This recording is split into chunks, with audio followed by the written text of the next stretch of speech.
The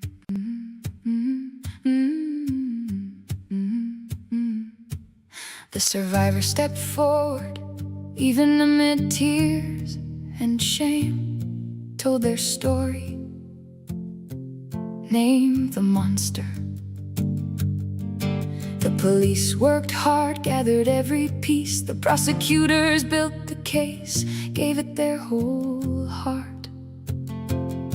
They said, "You're safe now, we'll see this through." So they laid bare the worst night, word for word on the stand, in the courtroom before judge and jury, while evilness sat there glaring back in fury. When it came time to speak before the sentence fell, they shook, they cried, and they lived through hell again to tell. The judge looked down and said, "You monster, hear this well. Life, you'll never walk free, never." So who is standing up for the survivors now? Do you know the nightmares? Do you know how they carry fear and shame every single day? Or did you glance at a file and dare to say, "Hey!" I think you weren't there the night he hurt me, no. You never showed up when it mattered, don't you see? You didn't build a case, you didn't shake, you didn't cry. You just read a file and decided he's no longer a danger. Survivors now, do you know the nightmares? Do you know how they carry fear and shame every single day? Or did you glance at a file and dare to say, where did it go wrong years down the road? Someone who wasn't there, who carried none of this load, gets to sit in judgment, gets to override everyone who stood there the day the survivor testified. The judge said life, the judge said never. So who gave you the right to sever a promise made in a courtroom under oath by people who actually showed up, not people reading files from far away? Who is standing up for the survivors now? Not you, you don't know the nightmares, don't know how they carry fear and shame every single day. You just glanced at a file and dared to say you know better. Anyway, I think you never showed up when it mattered. I think you don't know what that day cost. So who is standing for the survivors now? Tell me, who's standing at all?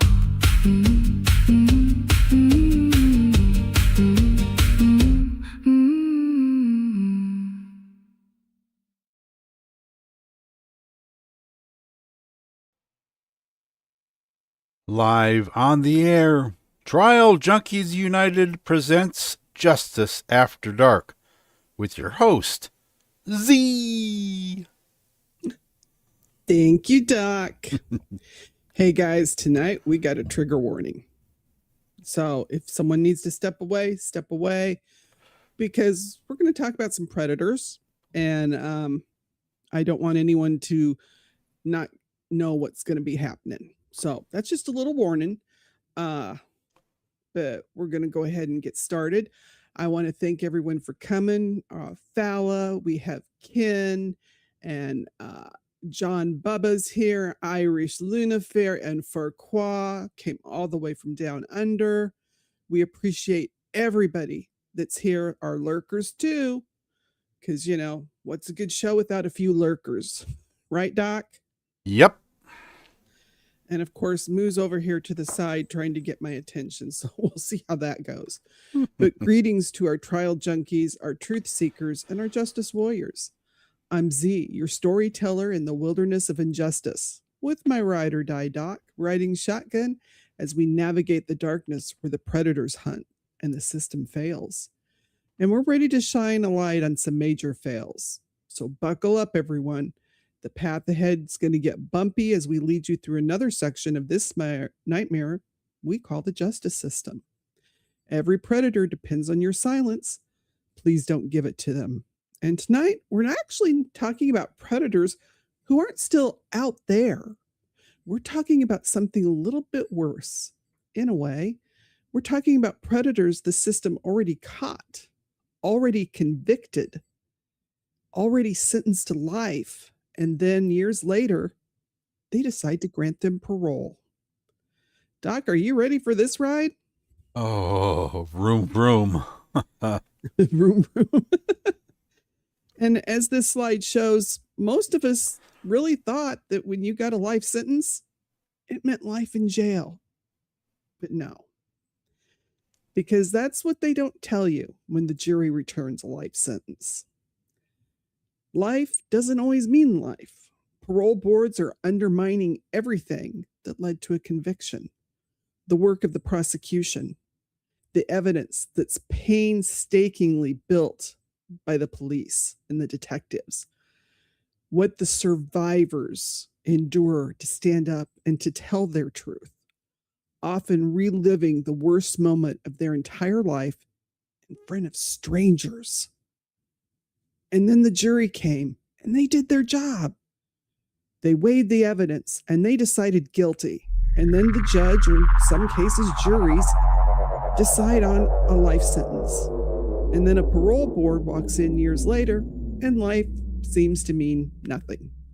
So ask yourself, why are they offering life as a sentence at all, if it was never going to mean life? We give victims, sometimes children, the courage to speak. We tell them that their voice matters, that testifying will mean something, and that the system will hold. And then we let the very people they testified against walk back out into the world. Hold on a second. Farquaad just said something that I'm just bewildered about. Life in Australia means 25 years, then you're free. Wow. Whoa. That's short life. Yeah. Short Ouch, life. man. Yeah. So that's something to think about, you know? And, you know, don't do the crime if you can't do the time, people. Full stop. Yep. And here's the part that should stop you cold. Judges say this out loud from the bench, looking at a grieving family in the eye and say, don't worry. The parole board won't let them out early. Like that's some kind of a guarantee. I mean, that's what they said in that recent sentence when they gave it to that girl from the crash. That's what the judge said. I could have given a bigger sentence, but I'm sure the parole board is not going to let him out. Like, really? So you're counting on the parole board to do your job. Interesting. John, you're right. It depends on the conviction itself. Life without parole or life with the possibility of parole. And then you have that 55, 85% life sentence.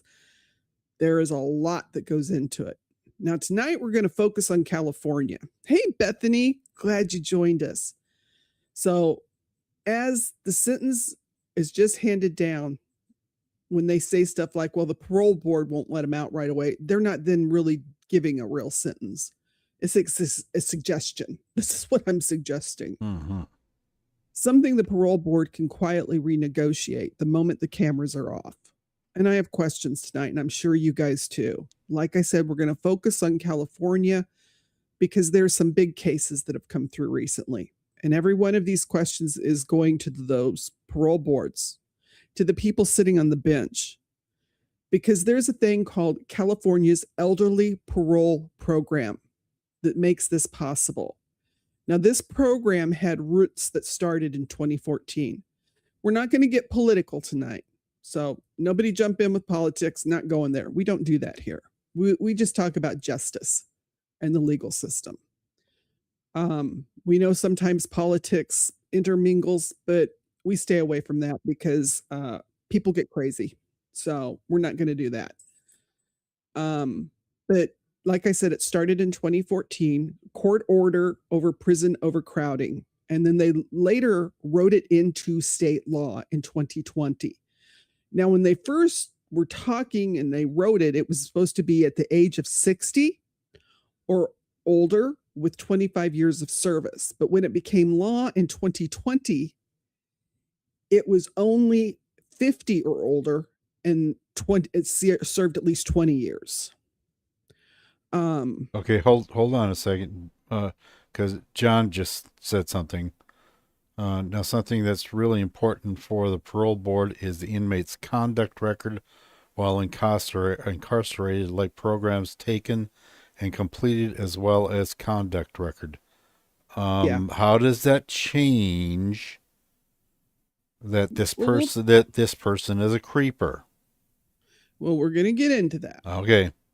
So just buckle in. But hey, anything you see, you bring out and you tell us, Doc, because you know me, I sometimes don't get a chance to look over there as often as I like in the chat. Ooh, good. Simi Sharp just snuck in on us. Awesome. So like I said, it's 50 years or older, maximum 20 years. And to some, that might seem like a great idea. But what we're talking about is predators and crimes that are so horrific against children. Think about that. Against children. That there still needs to be some kind of a stopgap in here. You know? Oh, John, you're not derailing anything, darling. No. Parole is good, and it's there actually to help people. Part of the problem is we need to redo our prison system. They need to offer classes that actually help people that are in prison to get better, to have a more productive life. But instead we don't. And that's on us. But let's go ahead and get started. Because like I said, we're talking about a parole board. You go in front of these people and you're going to tell your story. They've looked over your file. But the first person we're going to talk about, this is David Allen Funston. In 1999, a Sacramento County judge described David Allen Funston as the monster most parents fear the most. He told the courtroom no amount of time would ever be enough for what this man did. 3 consecutive terms of 25 years to life plus an additional 20-year sentence. But the judge turned out to be wrong. Time ran out anyway. Now here's who Funston actually was. He actually had been convicted once of sexually assaulting an adult woman in Colorado. Okay? When he got out, he made a calculation. Kids wouldn't identify him the way an adult could. So he pivoted. John, you're right. It is up to prisoners. Hey, Katrina. So he used what David used was candy, Barbie dolls, toys, Skittles, a Tootsie Pop to lure children off the street of Sacramento County. His youngest victim was 3. He sexually assaulted 7 girls and 1 boy. Of the boy, he told the parole board plainly it was just a desire for power and control. He told the parole board. One victim was a 5-year-old Russian immigrant with limited English. He kidnapped her, sexually assaulted her, and abandoned her 50 miles from her own home. Another was 7. When she started to scream, he, of course, beat her, stuffed her underwear down her throat to silence her, and kept going. A 4-year-old girl, he held a knife to her throat and told her he would delete her if she ever told her family. These cases broke because a neighbor caught him trying to coerce 2 more little girls into his vehicle and had the presence of mind to write down the license plate. Mm-hmm. Yeah. Now, Anne Marie Schubert made a promise to those families. She was the prosecutor. The day he was sentenced, don't ever worry, he's never going to get out. And she believed that. And who wouldn't? But fast forward, September 24th of 2025, Funstone is 67. He served 27 years. Under this new California elderly parole program, he was eligible at 50 after 20 years served. He sits before a 2-person panel. One of them was Commissioner Patricia Cassidy. And I don't have a picture of the Deputy Commissioner, Michael Met. But here's what actually is in the transcript, okay? He admits that he still had these child creeper fantasies as recently as 2021. Now, this is 2025 that this is taking place. So just a few years before, he's still having the fantasies about an 8-year-old girl who lived across the street from him and played with his own daughter. He admits he's still sexually attracted to female children.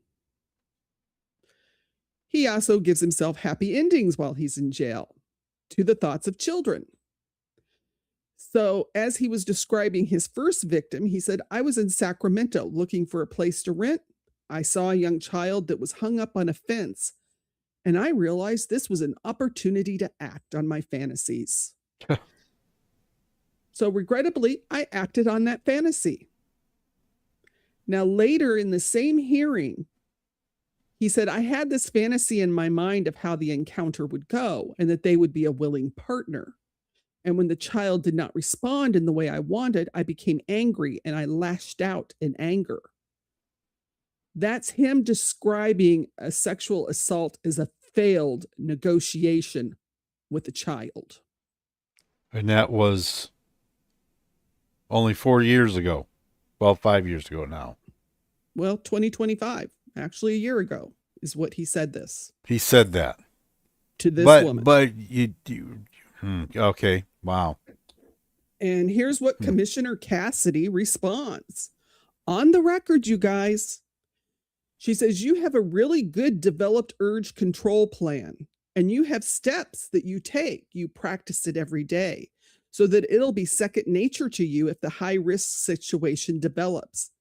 And an urge control plan practiced daily for a man who just told her he still fantasizes about an 8-year-old.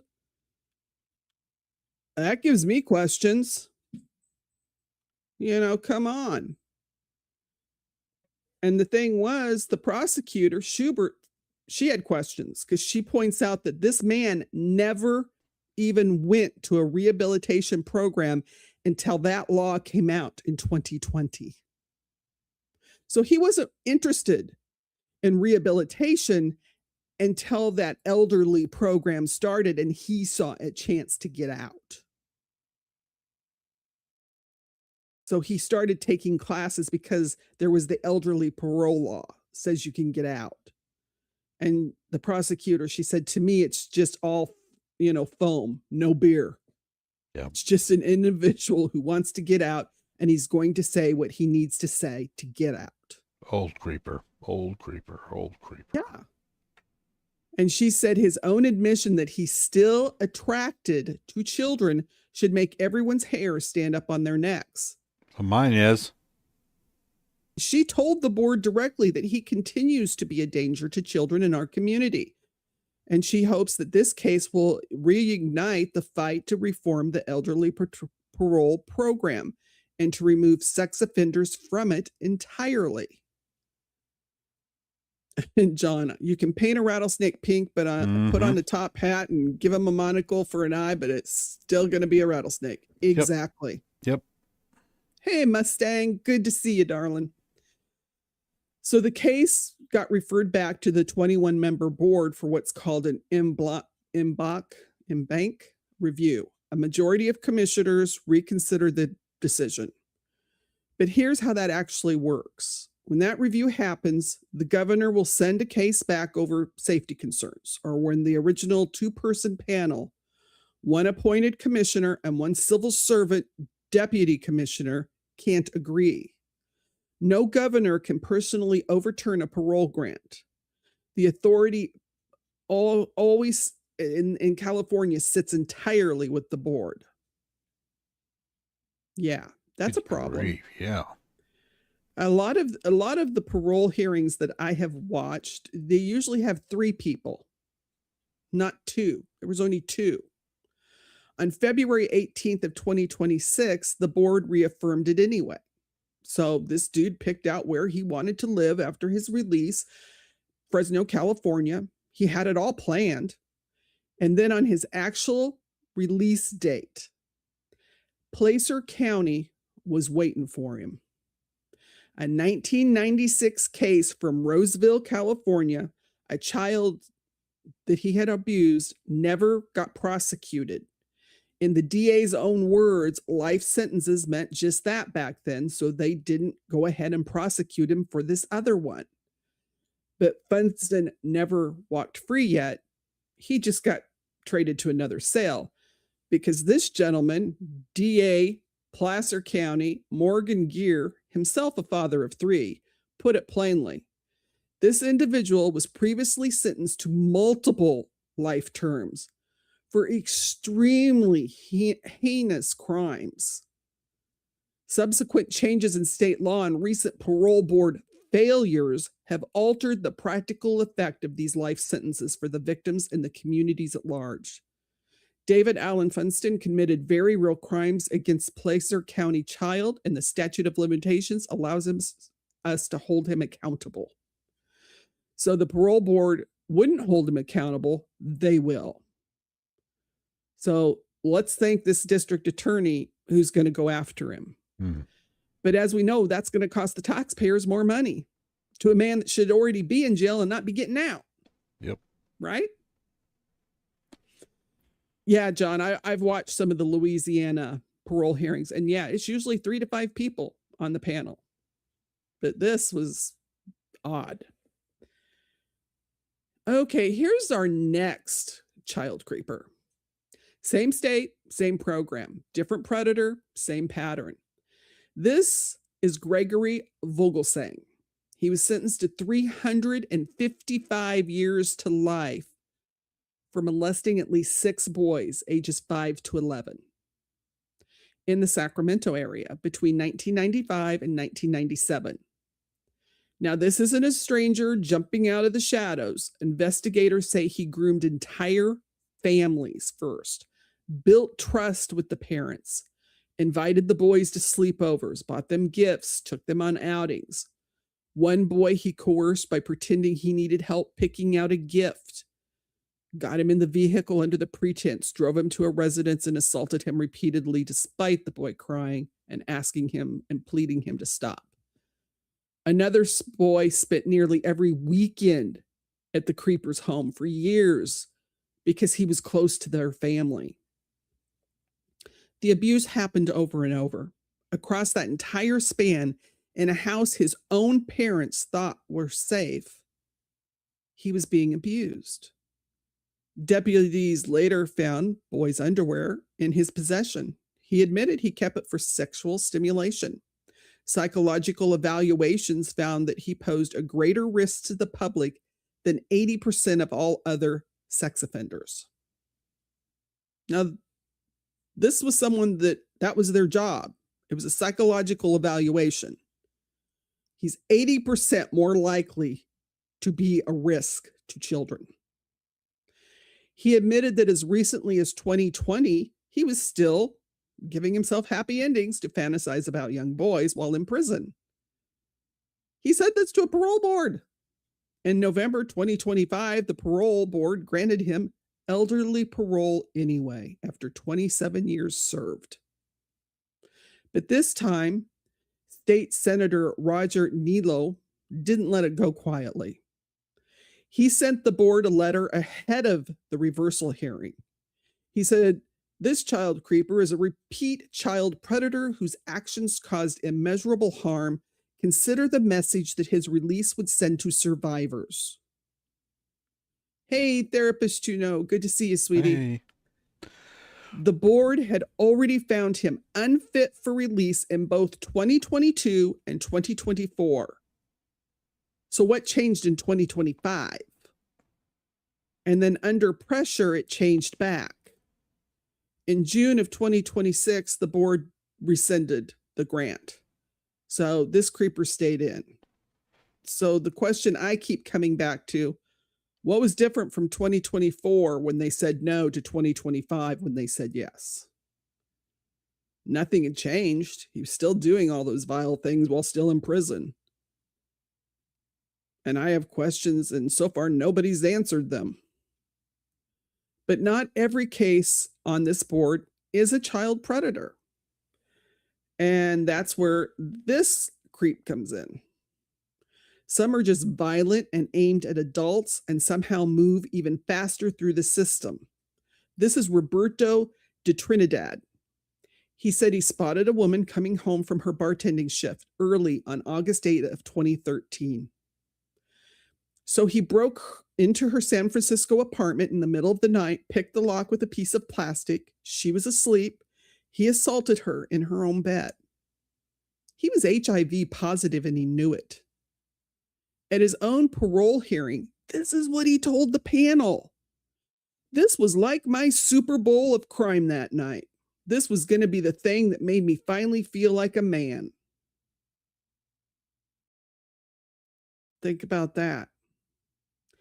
He lied at the trial, claiming it was consensual. He later admitted that was a lie. But commissioners, Michael Ruff, he's one of the full-time commissioners, and then Christina Guerrero, who we don't have a picture of, deliberated for 21 minutes. 21 minutes, and decided he no longer posed an unreasonable risk. Ruff said that he does not pose an unreasonable risk to public safety and approved his release. Now, the victim had said she didn't believe he was remorseful and she didn't think he was ever going to stop. She, in fact, moved out of San Francisco. She couldn't stay in the city where it happened. 11 years. That's what a home invasion, an HIV exposure, and a lie under oath cost him. 11 years. Do we know what the time frame was between when he was boasting about this stuff and the final? That's what he said. That was what he said to the parole board. On the final parole board. Yeah. Oh my. Yeah. You know what they say, when people tell you who they are, believe them. This man told you who he was. Oh. I mean, that's really where it gets to you, is because these people are literally going in there and telling the parole board, and they're letting them go anyway. Yes. Jeez. Now, we spend a lot of nights on the show talking about what goes wrong. Tonight, we have two counter examples because it matters. Now, this is Robert Barber. He was convicted in 2000 on 32 counts of molesting boys in Shasta County, with crimes dating back to the 1960s. He fled to Mexico in 1997 and was caught because of America's Most Wanted. He was sentenced to over 50 years. And this year, at 86, he came up for elderly parole. The difference? The Shasta County DA's office fought it hard and went public and asked the community to write letters, and they got more than 50 letters that came in. A surviving victim came and testified, and in April 2026, the board denied his release. Same law, same program. This DA had seen what was happening, so he jumped in and did something different, and they had a different outcome because the pressure was present before the hearing, not after. Hey, Billy, welcome. Mm-hmm. Now, this next case is actually, I'm going to tell you just a little, because this is a case we're going to dive into. And in fact, I'm going to see if therapist and Dr. Rachel want to chat with us about it, because this case has always kind of fascinated me, but we'll give you just a taste of what's going on. This is Cameron Hooker. Some of you will know his case because it's called The Girl in the Box. He kidnapped Colleen Stan off the highway in 1977, held her for 7 years, tortured her, kept her locked in a wooden box under his bed. He was sentenced to 104 years. He became eligible for parole through the same aging out mechanism we're talking about tonight. But this time, the prosecutors took a different tool. They took him to trial under California's Sexually Violent Predator Act. In June of 2026, a San Mateo County jury found him to still be a danger. So instead of walking free, he was committed indefinitely to a secured state mental hospital. So the tools exist. The question is why they only get used after the outrage and not before it. And I mean, think about it, guys. They had to have another trial, more taxpayer money, when these people were given these sentences that they should just be in there and not be coming out. Okay? I mean, that's just the way it is. And then there's a second program that we're going to talk about tonight. And it shows the same question from a completely different angle. Back in 1994, California voters passed the 3 strikes and you're out. It was a direct response to the deletion of Kimber Reynolds and Polly Klaas. And I'm sure a lot of you remember Polly's case for sure. The pitch was simple. Keep the people that delete people and the sexual assault are people and child molesters locked away for good. 2 prior serious or violent convictions and almost any third offense, no matter how minor, could trigger a life sentence. So you could commit an armed, well, we'll go into it more. I won't jump the gun here. But here's what actually happened. Today, more than half of the people serving time under this law are serving time for actually nonviolent crimes. And people sentenced to life for stealing loose change from a parked car, for holding less than a gram of narcotics, for trying to break into a soup kitchen. Over 45% of the inmates serving these life sentences are African Americans, and it hit mentally ill and disabled defenders disappropriately hard. So California's own state auditor put the added cost to the prison budget at more than $19 billion. Hey, Jules. So in 2012, voters stepped back in with Proposition 36, the 3 Strikes Reform Act. It eliminated life sentences for the non-serious, non-violent third strikes and gave inmates already inside a path to petition for a reduced sentence. And that does make sense if you don't have serious crimes, such as deletion or you're a predator of some sort. So as long as a judge found they no longer posed an unreasonable threat, the first voter initiative since the Civil War to reduce sentences for people already behind bars. In the first 8 months, more than 1,000 prisoners were released. So that would have helped. And they said actually people coming back after being released, it's under 2% recidivism rate. So that's good. It's already saved the taxpayers $10 to $13 million with a projected $1 billion in savings over the next decade if applied to everyone eligible. And I'm being fair here. This is a program that appears to be working. I don't have a problem for it if it's for the people it was built for. Now, this is Eric Zelms. And we're going to put him right there with Funston and the other creepers. Because this isn't who Prop 36 was built for. His third strike wasn't loose change from a car or a gram of narcotics. In March of 1995, while out on supervised release, he walked into Tallard Market with a large knife and stole $50. Witnesses identified him on the spot. Deadly weapon enhancement. And then came on top of his record that went all the way back to when he was 18 years old. Credit card fraud, grand theft, armed robbery, forgery, hit and run, domestic violence, child abuse charges, multiple probation violations, and 2 prior prison terms. So he got 26 years to life. He's 60 now at Valley State Prison in Chowchilla. Inside, he hasn't cleaned up. He has multiple rules violations, consistent hard narcotics use.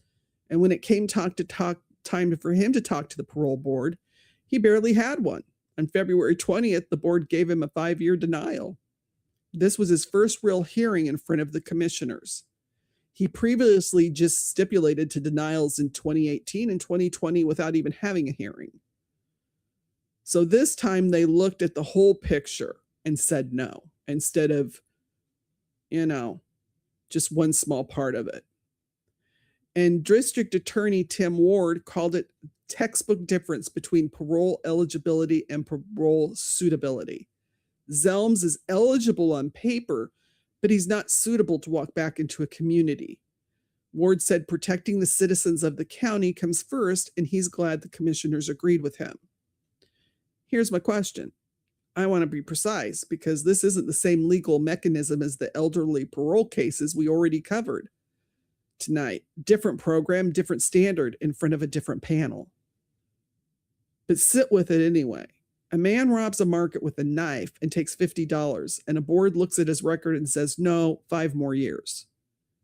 Other panels on this same 3 strikes law on elderly parole law looked at men who have sexually assaulted children as young as 3, 4, 5 and said, yes, go ahead. That gives me questions. If suitability is the standard, if it's supposed to be about whether someone's still a danger, how does armed robbery clear the bar for still dangerous more easily than admitted and ongoing attraction to children? Because these guys literally told them, I'm still attracted to kids, and you still were going to let him go? I mean, that just makes you wonder. What are these board people doing while they're in there? Playing cards? It just goes to the point that these child creepers cannot be reformed. No. It's like hardwired in their brain to act the way that they do. Ooh. Uh-oh. Our power just fluctuated. Are we still going? Hold on. Let's see. Hold on. I need to. Are we? I think we're still going. Okay. Can you guys still hear us? Give me a 1 if you can hear us. Yeah, I can. Okay. The feed is still going. See, there's something to be said for having solar. Yeah. We have a solar backup. Yep. Thank goodness. So, yeah, you're right. That's why I said there has to be a stopgap. There has to be a stopgap in there. And let's talk about who's actually in that room making these calls. Here's something worth sitting with before we name names. Nationwide, no parole board anywhere, by law or policy, requires a single member to have lived experience in the criminal legal system. Not one state requires a board member to have been incarcerated, been on parole, or lived through what a survivor lives through. So when a board sits down to decide if someone is safe to release, the people making that call may have never actually sat across from a predator, never worked a case, never sat in a courtroom during testimony. What most states do require is very vague. California's own standard is that nominees reflect a broad cross-section of the state's population. That's it. No requirement for trauma expertise, no requirement for experience with violent or sexual offenders specifically. Nothing that guarantees the person deciding whether a predator walks free actually understands predatory behavior, or if they're going to reoffend, or what survivors go through. About half of states do mention law enforcement background as qualifying credentials for board members. And there's a real argument for that, because when someone's released on parole and goes on to commit another serious crime, there's usually a public outcry demanding more law enforcement experience on the board, because the assumption is the people with the background will be more cautious about release. But even that's inconsistent.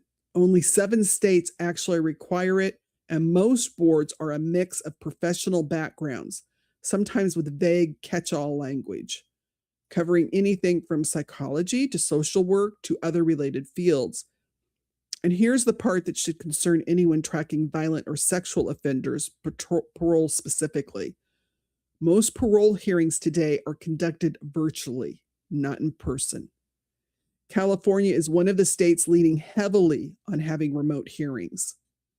So that means the people who are deciding whether a predator is safe to walk your streets again may be doing it over a screen. They don't have the ability. Not even in the same room with the person. Yeah. So you don't have the ability to read someone's body language, no real eye contact, none of the human signal reading that comes from actually sitting across from someone. And research on remote hearings shows they can lead to less accurate, less personal assessments, which is the opposite of what you want when the stakes are this high. So when a board says someone's too old or no longer a danger, the honest question is, who told you that? And what did they actually know about this person, this crime, or the people like this at all? Commissioner Michael Ruff, the same commissioner on the Detrinidad panel, was singled out by name on the California Senate floor this June. Senator Shanna Grove asked her colleagues for a no vote against him specifically, citing his vote to release David Funston. Here's the nuance. We don't distort a case to make it hit harder. Commissioners Jack Weiss, Mary Thornton, and William Muntz, 3 of the 5 reconfirmed the same day, weren't even present for the full board reviews of the Funston or Vogelsang case. They were attacked by name for votes they never cast, and that's wrong. Accountability only works if you aim it at the people that were there.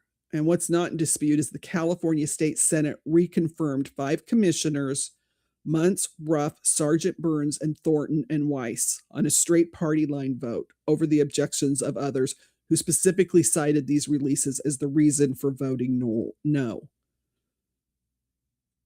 So, let's see. Maybe not full.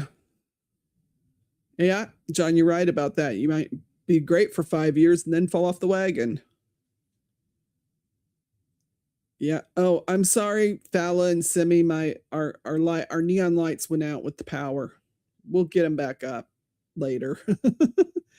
But so current law demands independent judgment, not blind deference to psychological reports. These nominees refused even to commit to making their individual votes public, despite the law allowing for full transparency. And that gives me questions. Now, these aren't going to line up because we had to get rid of a list of pictures. But I have the pictures of the people on their full-time commissioners on the board. And there's 21 full-time ones. And we're going to talk about him. Commissioner Robert Barton, he's 64. He was appointed by Governor Jerry Brown in 2017. He's been an inspector general for the CDCR from 2005 to 2017, 17 years as a county district attorney's office deputy, and later supervising deputy district attorney. He got reappointed in 2023. He was also a career correctional administrator at San Quentin. So he does have some different things. Diana Dobbs, early to mid 60s, appointed by Governor Brown in 2017. She was an administrative law judge, senior staff counsel at the Department of Consumer Affairs, and an attorney for Sacramento Child Advocates. She was reappointed in 2024. Julie Garland was not publicly disclosed, was appointed by Governor Newsom on the 2021. She was a career prosecutor, Senate Senior Assistant Attorney General in 2006. She actually sat on the panel that denied Lyle Mendez parole, citing continued risk to public safety, while stating she believed his remorse was genuine. Commissioner Gil Infant, age not publicly documented, appointed by Governor Newsom in 2023. He was previously a commissioner of the Board of Juvenile Hearings. He holds a BS in criminology from Fresno State. Clifford Kuja, estimated to be mid-50s, was appointed by Governor Newsom in 2026, served as a chief psychologist for the California Board of Parole Hearings from 2008 to 2023. So he spent 15 years shaping the psychological evaluations commissioners rely on to grant or deny parole. Now he's a commissioner himself. Wonder if he's got questions about some of these people they've been letting out or wanting to let out. But David Long, approximately 61, he was appointed by Governor Brown in 2018. He was a warden at a California City Correctional Facility and Ironwood State Prison. He was reappointed in 2021. Now, this is the start of these right here. Michelle Miner is the first woman. She's 64. She was appointed by Governor Brown in 2014. She rose through the CDCR Division of Rehabilitative Programs. She was a youth correctional officer in 85. The next guy is William Muntz. He's approximately 62. Appointed in 2022. He rose from a correctional officer to a warden. Let's see, the next one, it said in June 2026, following a contentious floor debate over the board's role in the Funston and Vogelsang's releases, parole board documents confirmed that Muntz was not present in either full board review and was not involved in the initial decisions despite being publicly criticized. And that's important. Don't put the blame on someone that wasn't there. David Newdom, 61, was appointed in 2025. He was a former deputy commissioner and administrative law judge. Then we also have Commissioner Kathleen O'Meara. She's approximately 71, one of the oldest serving as the commissioners, appointed by the current governor in 2021. Her career is as a psychologist with the CDCR, including chief psychologist at the California Medical Facility. Commissioner Catherine Purcell is approximately 70. She was appointed in 2021, was a presiding judge at the state bar, and one of the few commissioners with real prosecutorial and courtroom experience rather than corrections. Commissioner Michael Ruff is the one that wanted to let the one child creeper out, was appointed by Governor Brown. He was a CDCR special agent and a corrections officer at San Quentin. Didn't seem to do him much good. Then we have Rosalina Sergeant Burns. She's estimated between 40 and 50. She was appointed by the current governor in 2025. And she was also, in the Department of Justice. And she's only one of the commissioners with an entirely federal clemency pardon background rather than California corrections or prosecution experience. And then we have Neil Schneider, likely in his 60s, appointed by Brown in 2018, nearly 35 years with the police department in Sacramento. Only one of the only commissioners with police rather than corrections background. Then we have Commissioner Excel Sharif, approximately 56. He was also appointed by Brown in 2018, and he was an administrative law judge for the board. We have Emily Sherfield, likely in her mid-40s, I think one of the youngest. She was a senior appellate attorney, but she worked on wrongful convictions with the Exoneration Project. Like I said, one of the youngest. Then Rachel Stern, estimated 40s to 50s, appointed by the now current governor in 2026. She was a law judge at the board since 2021. Then we have Commissioner Troy Terra, who's approximately 66.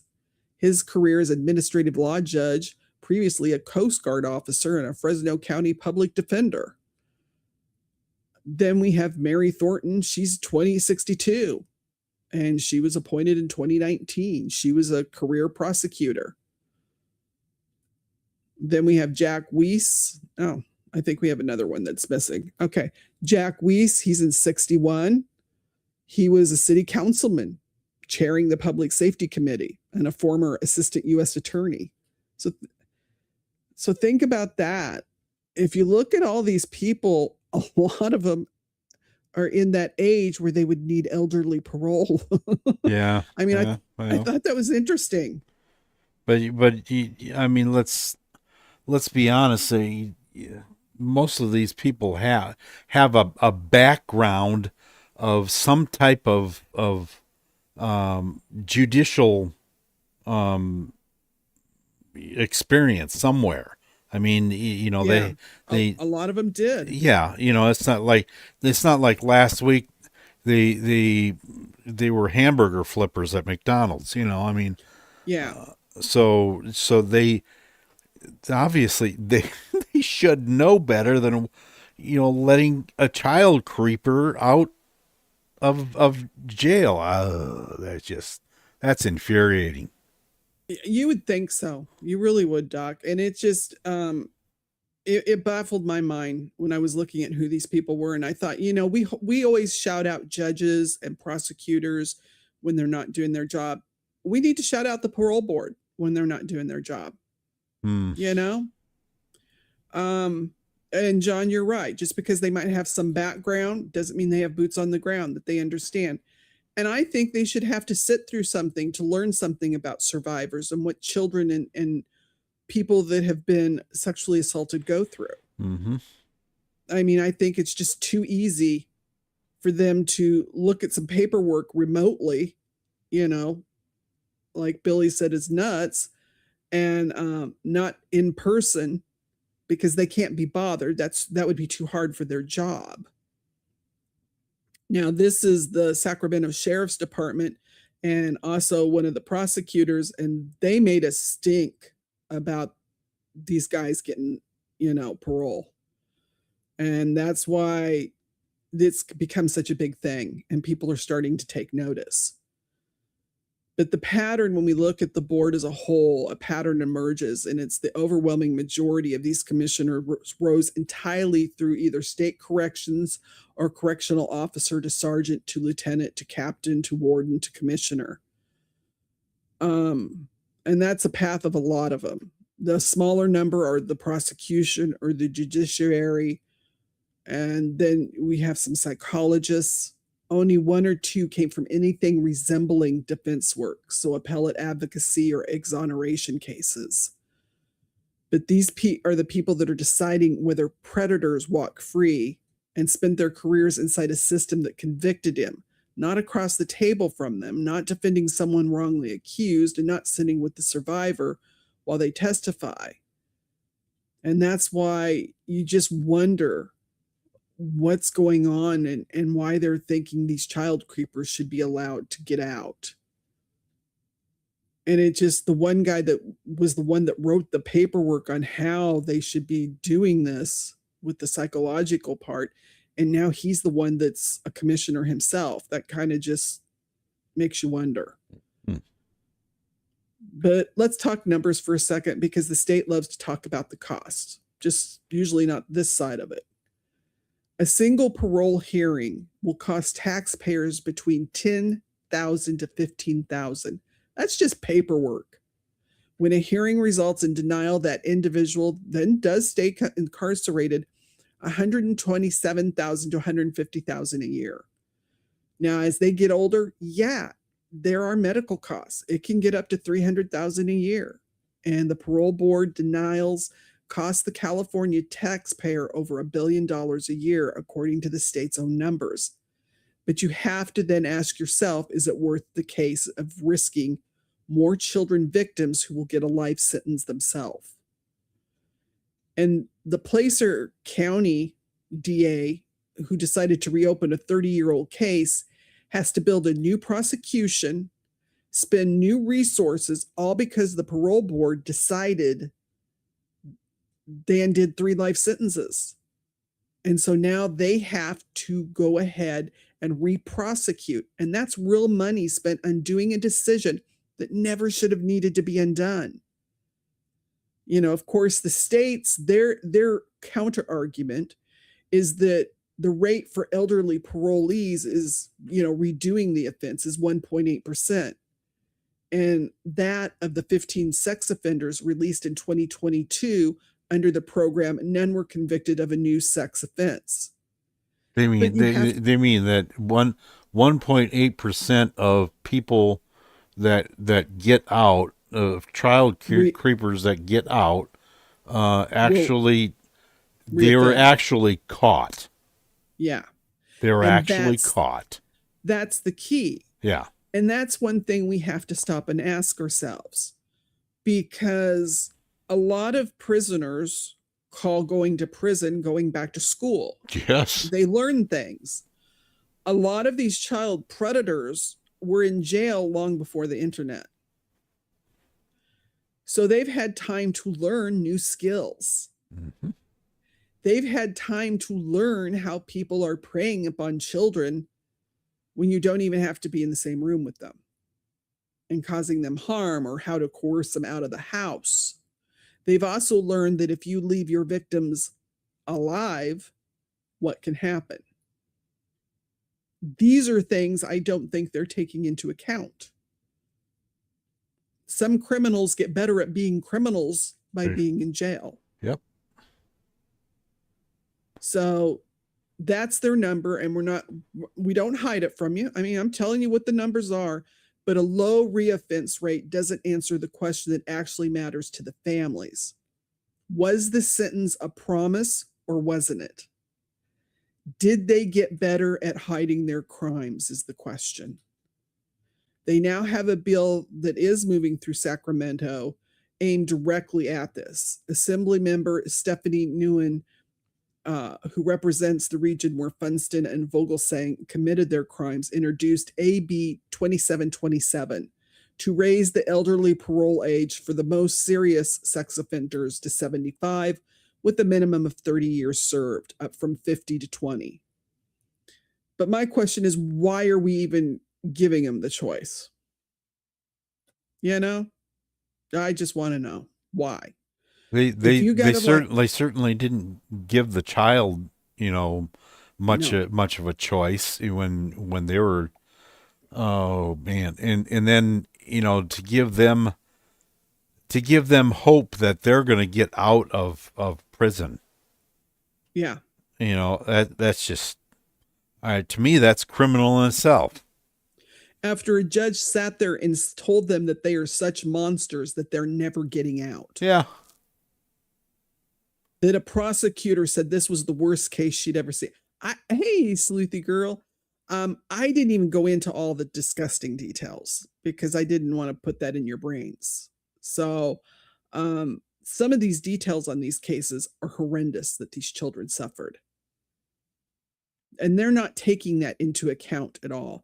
These children should not, even if they're adults now, should not have to come before the parole board again. My question is, are you actually reading their statements?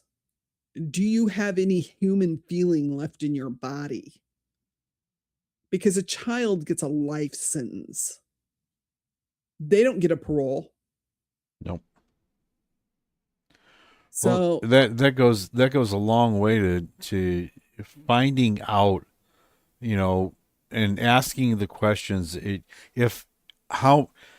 We already said that, quite a number of these hearings happen on via teleprompt, like we are right now. I mean, so my question is how many of these parole board members actually read anything besides going into that room and hearing what the defendant says? Yeah. Exactly. Did they take any time to read over what got the prisoner there in the first place? In detail. Yeah. Hey, Lala girl, welcome. Yeah, I just, that's the thing, because they're doing this remotely. So it's kind of like, exactly what's going on? What's going on, people? Because these are children's lives. These are children that are going to be scarred forever. It's not something that they, like I said, they don't get parole. Nope. It doesn't happen for them. And so even though this one, I think, what did I say? Was she assembly member? She is providing a bill, 75 years of age, 30 years minimum. It's still watered down. She's at least trying to do something, John, yeah, some parole boards do, but some of them I don't think they do, because that one case with that man who had molested so many little boys, they spent 21 minutes discussing it. 21 minutes before they made their decision. To me, that's not taking it into account. And for the worst, the thing that I'm just curious about is what their decision would be if for some reason you still had young children, or maybe it's your grandchildren, if you're one of those board members, and it was a known fact that they were going to move into the house next to them. Yeah. Oh, I totally agree with you on that. I totally agree with you on that. And I think that's part of the problem, is that these parole people have no concept and are not reaching out to learn. Yeah, and I'm sure there is a backlog. But when you're talking about people that have committed such heinous crime, there are enough people in prison on drug charges. Yep. Let's be honest. Get them out on early release. Yep. We're talking about people that have committed such crimes against little children or women when you have HIV and you know it. I mean, that's just, these are the crimes that you're like, there should be certain crimes you don't get out. Into discussion, period. And I'm sorry, we don't take into account when it's sexual predators or child creepers.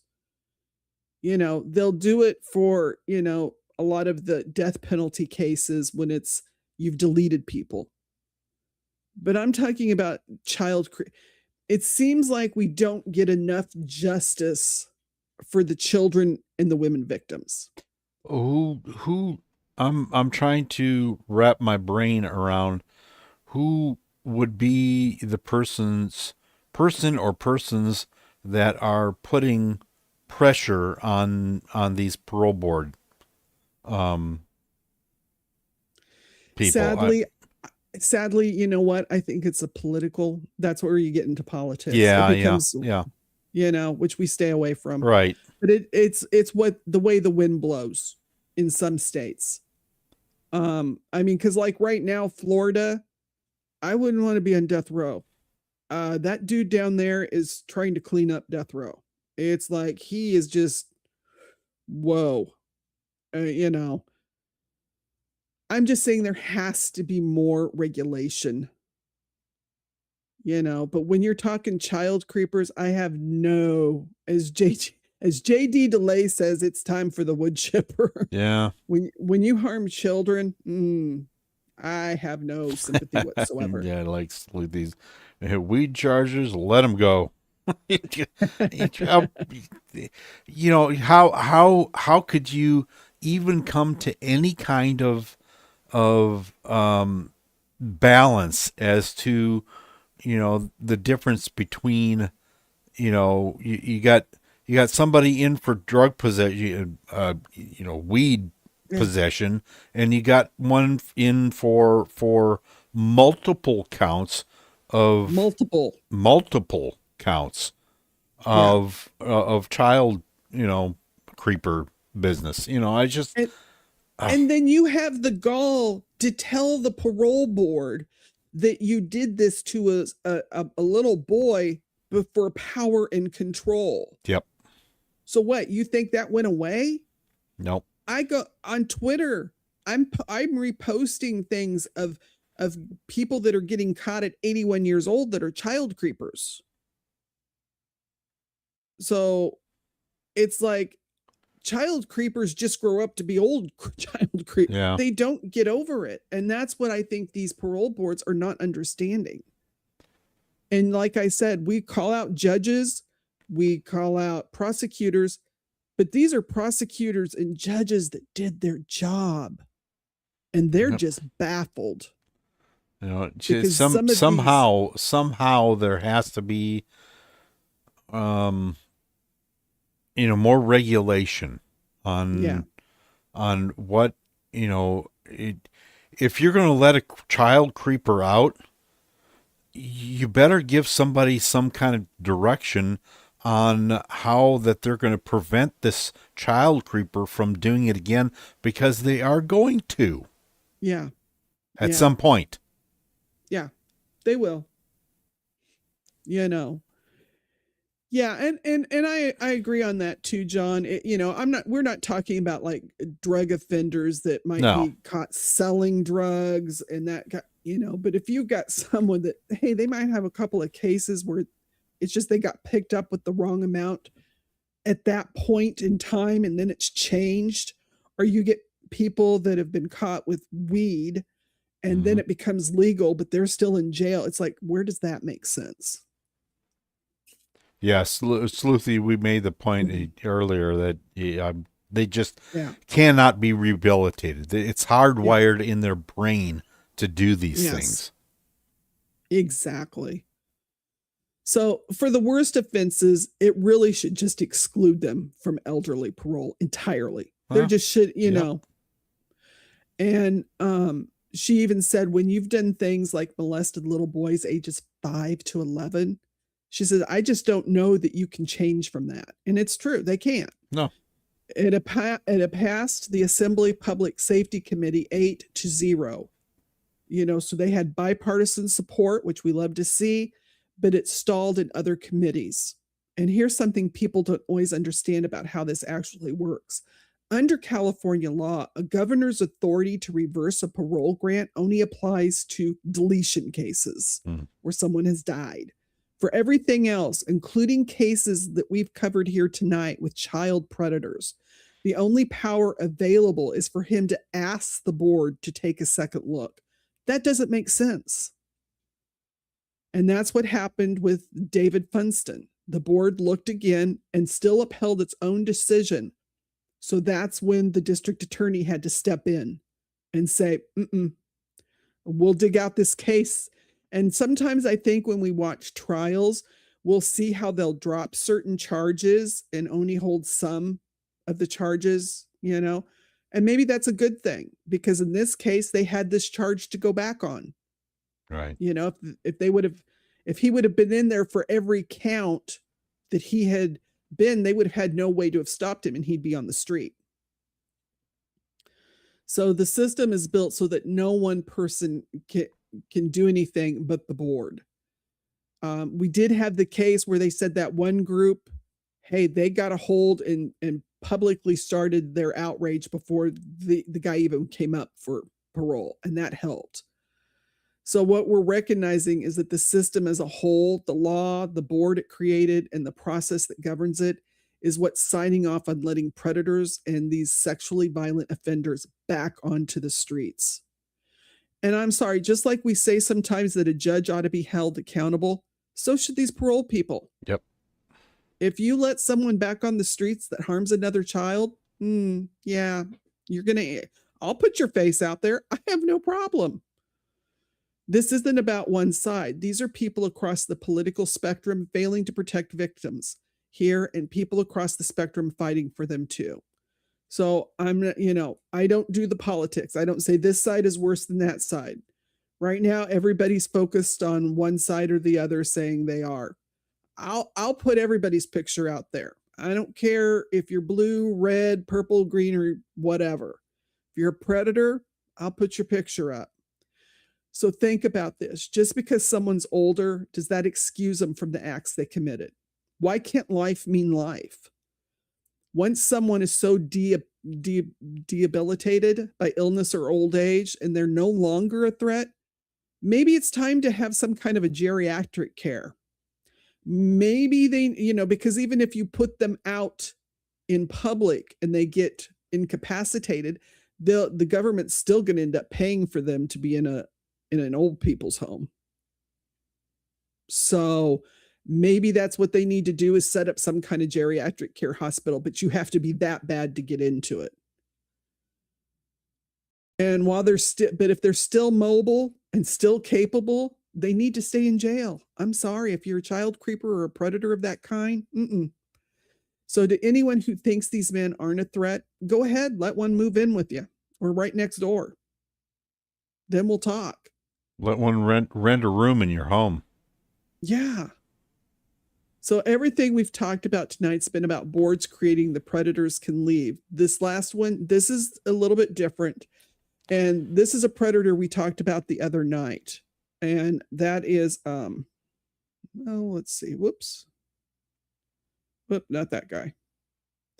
This guy, remember Carl Caccioni? He was convicted in El Dorado County of 6 felony child sex crimes against a girl who was 11 at the time when she got abused. The conviction came down last July. And on the day he was convicted that day, his judge, Michael McLaughlin, did not order him straight into custody once the jury came to a decision. He was told to come back in a month. He never came back. He disconnected the ankle monitor. No one even pursued him because his family said he left one of those notes of self-deletion. It took 10 months before they found him. And his victim, that whole 10 months, did not know where he was and was worried about her safety. The FBI finally caught him in Scottsdale, Arizona in June. He was armed. He had one of those weapons that you put bullets in, other weapons, multiple, that have really sharp tips on them. And at his sentencing, his victim stood up and said what needed to be said to the judge. Kudos to that girl. She's older now, but she said, "I also would have hoped that you would have considered my own safety as a victim, but I don't think you considered any of those things." The judge didn't respond. He also didn't allow cameras in for the sentencing. He gave the guy the maximum sentence that was allowed, only 18 years. And then he moved on. And we have questions. If a man is convicted of 6 felony child sex crimes, why is there a decision to even let him walk out of a courtroom, even on the table? What made you think that was a good idea?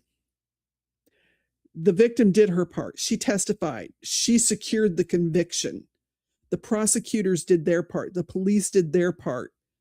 Then the jury did theirs by handing down this sentence. And instead of the judge having the cojones to have this guy marched right into jail until he was transferred,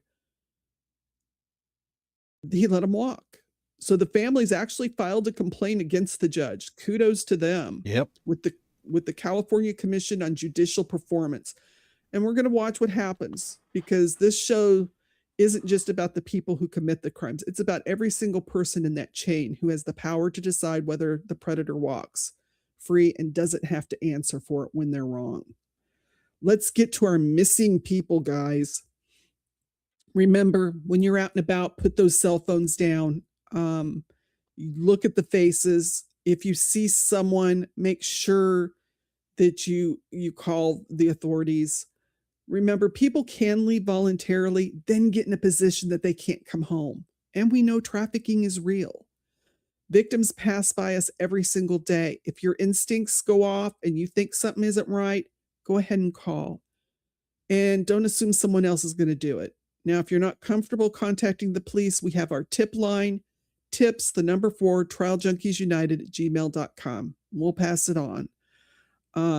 But please, every case deserves to be heard. This is Colton Theron Fleury. He's 16 at the time he went missing. It was over 10 years ago. He would be about 26 now. Hold on, John, good night. Glad you were with us for as long as you were. Thank you, John. Yeah, 4 a.m. is awful. Yeah, it is. Now, Colton is from Prince George, British Columbia. He was last seen May 3rd, 2018. His mother's residence in Prince George, he's not been seen or heard from since. He has brown eyes, brown hair. He weighs about 143 pounds, was about 5'6", slender. The number is 250-561-3300 for Prince George RCMP. The reference number is 2018-13528. Crime Stoppers 1-800-222-8477. Let's see if someone knows where Colton is. Next, we have Ernesto J. Martinez. He was 26 when he was last seen on June 28th of 2026, approximately 9 p.m. near the area of Briargate Parkway and Austin Bluffs Parkway in Colorado Springs. He was on foot, but he's unfamiliar with the area. His phone is believed to be dead. His tribal affiliation is Navajo. He has black hair and brown eyes, 5'6", 175 pounds. He was wearing all black clothing, a black Colorado Rockies baseball cap. He has tattoos on both arms, a small cross tattoo near his right eye, and he wears glasses. Contact 911 or Colorado Springs at 719-444-7000. Next, we have Madison Monique Hale Caladido. She's 17. She's been missing since October 9th of 2025 for nearly 9 months. She was missing originally from Florence, Arizona, from the Brightland Youth Welfare Group home. They think she could be in Gallup. She was near the Safeway area, Gallup, New Mexico. Supposedly, she has an adult boyfriend. Got an issue with that. She's 5'5", 140 pounds, brown hair, and brown eyes. The Florence Police Department has the number of 505-722-2002. Gallup Police 505-863-9365. Now, May 19th of 2026, the U.S. Marshals in Farmington and Santa Fe office developed information that she could still be in Gallup. And that means the marshals might have been near her, but she's still listed as missing. She's 17. She walked away from a group home. And all I have to say is Emily Pike. We know what happened with her. She's supposedly with an adult boyfriend. Trafficking is real. It is a concern. So let's see if this poor girl can be brought home, because children placed in group homes are among the highest risk populations for trafficking in the United States. They're targeted by predators who like to pretend they're romantic partners. So please, let's pay attention to this case. She's been missing since October of last year. This is Majesta High Bear. She's 16. She went missing June 17th, Rapid City, South Dakota. She has brown eyes and brown hair, and she's 5'9" and weighs 127 pounds. Scars on her forearm. Contact Rapid City Police Department at 605-394-4131. Then we have Martina Bruised Head. She's 23. She's been missing since June 2nd of this year from Lethbridge, Alberta, Canada. There's no other descriptions. She has brown hair and brown eyes, but we don't have a weight and height. Lethbridge Police Service said ongoing efforts to locate her haven't yielded any results, and authorities are concerned. You can contact them at 403-328-4444. The reference file is 260-12663 or 911. Miley McClellan, 16, from Tulsa, Oklahoma. She was last seen on June 25th of 2026. 5'2", 210 pounds, black hair, brown eyes. The NCMEC status is pending. She was previously reported earlier in the year in Lawton, Oklahoma. And right now, this is the only photograph they have on her. Contact Tulsa Police at 918-596-9133. This is Robert Basil Alquira, 59. He's been missing since sometime in 2025. We don't even have an exact date. Night Stormy. She was last seen on Lander or Riverton area, Wind River Reservation, Wyoming. Possible locations are Boulder Flats or Fort Washakie areas. He is tribal affiliation enrollment is Standing Rock Sioux, tribe of North and South Dakota. It's 5'9" to 5'10". He weighs 180 to 185 pounds. Short black hair, brown eyes. He has a 2012 silver Chevrolet pickup, North Dakota plates. Contact the Wind River Agency at 307-855-8292 or Wyoming DCI at 307-777-7181 or the BIA 1-833-56-265. So let's get him found. Like I said, we don't even know exactly when he went missing. So remember, somebody always knows something. And if you know something, you need to say something. Parole boards are supposed to protect society. That's the whole premise. We tell survivors, come forward, bare your soul. We will put them behind bars, full stop. Not for now. No plea deals for children predators should be a law. I'm sorry. No quiet renegotiation of life once the cameras are gone. And no free pass out of a courtroom before sentencing either. If a judge, a commissioner, anyone in that chain gets it wrong, there should be a name attached to that decision and a way to hold it up to the light. We're not making this political tonight, as we've told you. This isn't about what side you're on. This is about protecting the children. It's about a promise that the state made to all of these families and children and victims. Well, we're going to call them survivors. Whether the people with the power actually keep it, that's what we want. We want to hold them accountable if they don't. Remember, every killer and, well, oh, that one got out of place. Every killer and every predator depend on your silence, so please don't give it to them.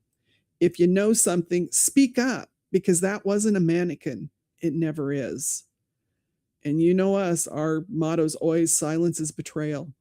If you have a story that requires our attention, please email us at trialjunkiesunited@gmail.com. Every Thursday, we do MMIP stories for our Native and Indigenous brothers and sisters and the First Nations. We tell their stories because every story deserves justice. We appreciate you taking time to hang out with us. I know the girls put links in if you want to buy us a coffee, and I want to shout out last, let's see, would have been Sunday. No, I don't know.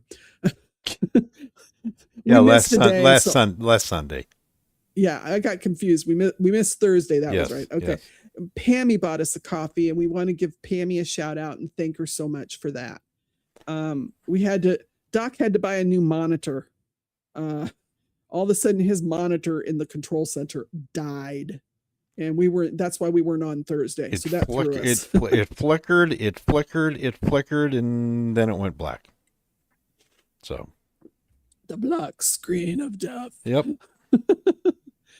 But if people are on a tight budget, because we have Buy Me a Coffee, we have Venmo, we understand. But you can support us by watching, sharing the videos, subscribing, hitting the like button to make those algorithms do their jobs. We also have our channel, Songs from the Dark by Z. Doc's going to start doing some videos for that. And so be on the lookout for tomorrow night will be the first time that a song gets released on under this new setup that we have. So yeah. Doc's I'm gonna schedule it. I'm gonna schedule it for tomorrow to be released like 4 o'clock Central. So you know, you guys, Doc, you don't understand how hard he works on stuff in the background. I do the research, I do the stories, I create songs, but he does so much tech stuff. It blows me away what he comes up with. And like I said, he's my partner, ride or die. I love you, babe. Love you too, Doc. So until next time, you guys stay informed, stay compassionate, keep seeking the truth, and keep demanding justice. Never stop speaking up.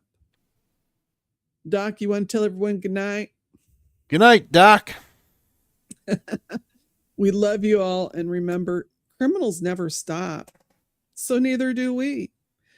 Hey, hear our voices. Glad, thank you.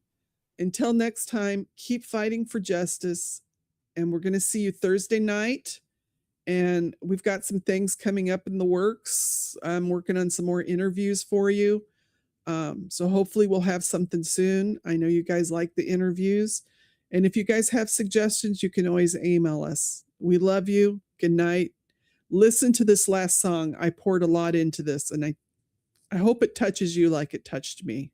So good night and ciao.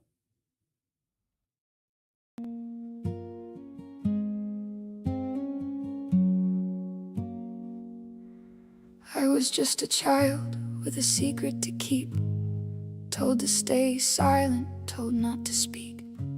Then one day I broke, let the words fall, not understanding why, just that it wasn't right at all. Then came the sirens, then the hospital light. More hands, more questions, more sleepless nights, talking about the thing I was told to hide, the secret that lived in the dark inside. Then came the suits, the badges, the ties. They said they'd get me justice, that's how they justified. A counselor asked how I felt inside. I just wanted it gone, I just wanted to hide. You told me that if I did my part, I'd never have to fear. You told me I was brave, you told me the danger was clear. So tell me, where's the promise now, the one you swore was true? Why does the nightmare come home to me, not to you? Then came the courtroom, the judge on the stand, and him right there, the monster, the man. I told my story while he stared me down. His lawyers tried to twist my truth around. You told me that if I did my part, I'd never have to fear. You told me I was brave, you told me the danger was clear. So tell me, where's the promise now, the one you swore was true? Why does the nightmare come home to me, not to you? They said, speak now, before he's sentenced away. So I stood up shaking from the words to say. Told them about the nightmares, told them about the shame. Life, they said life, and I finally felt safe. Years down the road, they said he's old now, said he somehow deserves a second chance. The tremors came back, the child in me screamed. I thought I was safe, I thought it was done. Can you guarantee he won't come back for me? Can you guarantee what safe is supposed to mean? Because he never left, he's in every memory I own, and someone else gets to decide. I face this alone. You said I did everything right.